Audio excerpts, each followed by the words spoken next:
اچھی موت کی کچھ ایسی نشانیاں ہوا کرتی ہیں جس سے ہم یہ سمجھ سکتے ہیں کہ اس ہمارے مردے کو، اس ہمارے فلاں رشتہ دار کو، عزیز و اقارب کو اچھی موت آئی ہے، اچھی موت اس کو میسر ہوئی، اور امید اس سے لگائی جا سکتی ہے کہ انشاءاللہ تعالیٰ یہ انسان جنتی ہے، کیونکہ کچھ ایسی نشانیاں ظاہر ہوتی ہیں جن سے ہم یہ خود محسوس کر سکتے ہیں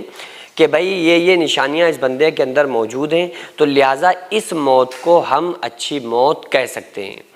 لیکن ہمارے معاشرے میں کچھ ایسی چیزیں مشہور ہو گئی ہیں کہ جن چیزوں کو بیس بنا کر ہم لوگوں کے اوپر فیصلہ کرنا شروع کر دیتے ہیں۔ اگزامپل، اگر کوئی انسان بیماری، دکھی، پریشانی کی حالت میں مبتلا ہو کر اگر کوئی مرتا ہے نا، تو لوگ اس کے لیے کیسے کیسے باتیں بنانا شروع کرتے ہیں کہ لو جی، ارے انت بڑا خراب ہوا، دیکھا نہیں کس طرح سے اس کی موت آئی، دیکھا نہیں کہ کیسے وہ تڑپ تڑپ کے اس کی روح نکلی۔ تو یہ تھیوری ہماری بنائی ہوئی ہیں، یہ ہم لوگ بس چلی چلائی باتیں ہیں کہ اگر کسی کے بارے میں یہ خود سے فیصلے کرنے لگنا کہ بھائی یہ تو بڑا سسک سسک کے مرا ہے، لہٰذا اس کی یہ موت بری ہے۔ تو یہ یاد رکھیں، کسی انسان کا سسک سسک کے دنیا سے جانا یہ اس بات کی علامت نہیں ہے کہ یہ بری موت ہے یا اچھی موت ہے۔ وہ میں آپ کو بتاؤں گا کہ کون سی بری موت سمجھی جا سکتی ہے اور کون سی نشانیوں سے ہم اچھی موت سمجھ سکتے ہیں۔ اسی طرح سے اگر کسی انسان کا ایکسیڈنٹ ہو جائے تو اس انسان کے لیے باتیں بنانا لوگ شروع کر دیتے ہیں۔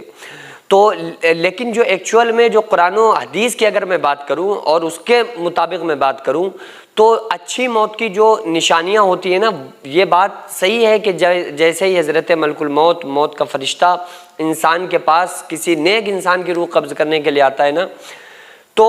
وہ انسان چاہے بیماری میں ہو یا پریشانی کی حالت میں ہو، یا وہ انسان تڑپ رہا ہو، سالوں سے بستر سے لگا ہوا ہو، لیکن جب اس اچھے اور نیک انسان کے پاس حضرت ملک الموت آتے ہیں اور آ کر اس سے سلام و کلام کرتے ہیں، تو اس انسان کو یہ ساری چیزیں، پریشانیاں جتنی بھی اس کی ہوتی ہیں، وہ ان چیزوں پر اس کا دھیان ہی نہیں ہوتا ہے،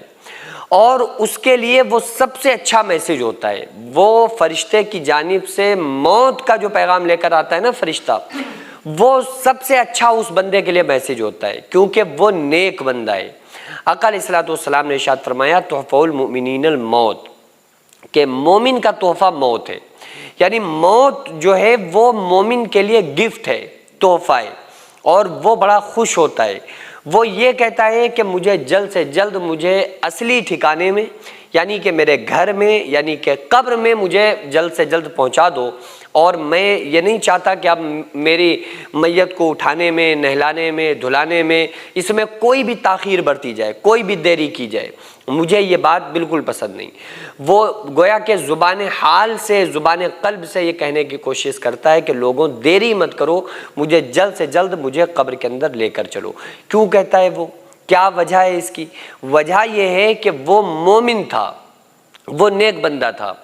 اور وہ بھلے گھسٹ گھسٹ کے مرا، لیکن ہم سمجھ رہے ہیں کہ یہ بری موت ہے، لیکن اگر وہ مومن ہے تو وہ کسی بھی طرح سے اس کا انتقال ہو، وہ اگر نیک ہے تو بس وہ اس کی موت کا آنا اس کے لیے بہترین میسج ہے۔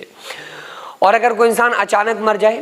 اچانک ایکسیڈنٹ ہو گیا، اچانک کوئی اس کے اوپر آفت ٹوٹی اور وہ انسان اچانک ختم ہو گیا، اس کا انتقال ہو گیا، تو یہ اس بات کی نشانی نہیں ہوتی ہے کہ بھئی یہ بندہ بہت نیک تھا، اچانک چلتے چلتے اللہ تعالیٰ نے اس کو اپنے پاس بلا لیا۔ تو یہ فیصلے جو ہم کرنا شروع کرتے ہیں یہ بہت غلط ہے۔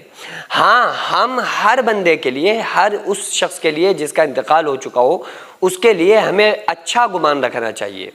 آقا علیہ الصلوۃ والسلام نے ارشاد فرمایا، اپنے مردوں کا ذکر اچھی طرح سے کیا کرو، ان کی نیکیوں کو یاد کیا کرو، ان کی اچھائیوں کا تذکرہ کیا کرو۔ تو یہ بات الگ ہے کہ ہم ہر انسان کی، جو بھی انسان، جس انسان کا انتقال ہوتا ہے، تو ہم اس کی اچھائیوں کو بیان کریں، لیکن فیصلہ کرنے والے فیصل بالکل نہ بنے۔ ہم کسی کے لیے یہ فیصلہ ہرگز نہ کریں کسی کی نشانیوں کو دیکھ کر۔ ہاں، وہ مردہ ضرور اپنے اندر ان نشانیوں کو دیکھ کر یہ سمجھ لیتا ہے کہ ہماری موت کیسی ہے، ہماری موت اچھی ہے کہ بری ہے۔ آقا علیہ الصلوۃ والسلام نے ارشاد فرمایا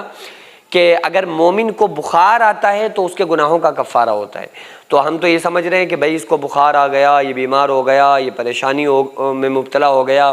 تو اس کے ہم تو کہنا شروع کر دیتے ہیں کہ اس کے عمل نکل لیں، اس کے کرتوت کا نتیجہ ہے۔ لیکن اگر وہ مومن ہے تو اس کے تو اگر گناہ تھے بھی تو وہ دھل لیں، وہ تو اس کے گناہوں کا کفارہ ہے۔ اور بعض مرتبہ ایسا بھی ہوتا ہے کہ گناہوں کی نحوست کی وجہ سے دنیا میں پریشانیاں بھی آتی ہیں۔ تو بس یہ اس بات کو آپ مد نظر رکھیں کہ اگر کوئی انسان مومن ہے، بظاہر آپ دیکھ رہے ہیں کہ یہ مومن ہے، آقا علیہ الصلوۃ والسلام نے مومن کی پہچان بھی بتلائی۔ آپ صلی اللہ علیہ وسلم نے ارشاد فرمایا کہ اگر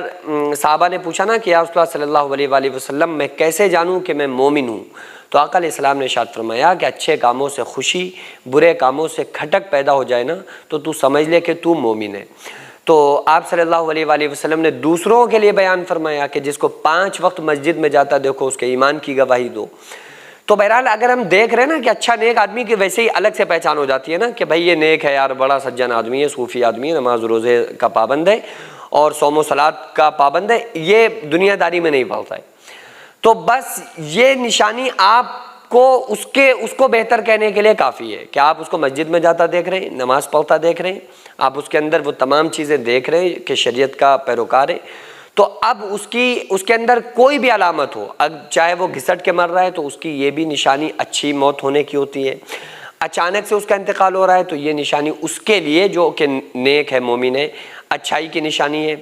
گویا کہ وہ کسی بھی طرح سے کوئی بھی نشانی اس کے اندر پائی جائے وہ اس کے لیے بہتری کا سبب ہوگی۔ وجہ اس کی کیا ہے کہ وہ مومن ہے۔ اور آقا علیہ الصلوۃ والسلام نے کیا ارشاد فرمایا کہ تحفۃ المؤمنین الموت، مومن کا تحفہ موت ہے۔ سینکڑوں ایسے غریب پریوار جو فاقہ کر کے زندگی گزار رہے ہیں، اور بہت سے ایسے مجبور لوگ جو غربت کی وجہ سے بیماریوں سے جوجھ رہے ہیں اور ان کے پاس علاج کرانے کے لیے بھی پیسے نہیں ہیں، تو ان غریب فیملیز کو ہر مہینے ہماری سوسائٹی راشن دیتی ہے اور ان غریبوں کا فری میں علاج کراتی ہے۔ تو آپ لوگ ہمارے ساتھ مل کر ان بیوہ عورتوں اور یتیم بچوں کا سہارا ضرور بنیں اور ان کے راشن اور دوا علاج کے لیے زیادہ سے زیادہ تعاون کریں، اور یہ ارادہ کریں کہ غریب کے بچوں کو انشاءاللہ بھوکا نہیں سونے دیں گے، اور ہر ہفتے ہر مہینے آپ لوگوں سے جو بھی ہو سکے آپ تعاون ضرور کریں۔ ان کو 10 سال سے جو لوگ بستر پر پڑے ہوئے ہیں انشاءاللہ تعالی ہم سب مل کر ان غریبوں کا علاج بھی کرائیں گے، اور ہر مہینے انشاءاللہ تعالی ان غریبوں کو ہم راشن پہنچائیں گے۔ یہ سوسائٹی کا اکاؤنٹ نمبر ہے اور یہ اسکینر ہے، آپ لوگ اس اکاؤنٹ پر یا اس اسکینر کے ذریعے آپ غریب فیملیز کی ہیلپ کر سکتے ہیں۔